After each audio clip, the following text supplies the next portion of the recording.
సోమవారం నాడు అభిషేకం చేసి ఈ విభూతి ధారణ చేస్తాము.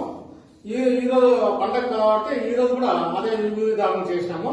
చేసిన 10 నిమిషాల తర్వాత ఈ నామాలలోనే ఈ జమ్మి పత్రి ఆకుల మాత్రగా ఈ విగ్రహానికి కనపడింది.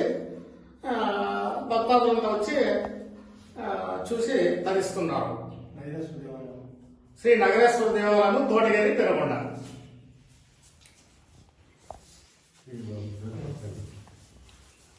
ఓం నమ శివాయ. నా పేరు గోపి. ఇక్కడ పెనుగొండ మండలం తోటగిరిలో నగరేశ్వర స్వామి దేవాలయం ఉన్నది. ఆ దేవాలయంలో నేను గత 30 సంవత్సరాలుగా పూజ చేస్తూ ఉన్నాను. ప్రతి సోమవారం శివునికి విభూతి అలంకరణ చేస్తూ ఉంటాము. ఈరోజు పండగ సందర్భంగా విభూతి అలంకరణ చేసి పక్కన ఉన్న ఆంజనేయ స్వామి దేవాలయానికి పోయి వచ్చేసరికి శివునికి ఈ శమీపత్ర ఆకుల రూపంలో సారలుగా ఏర్పడినది.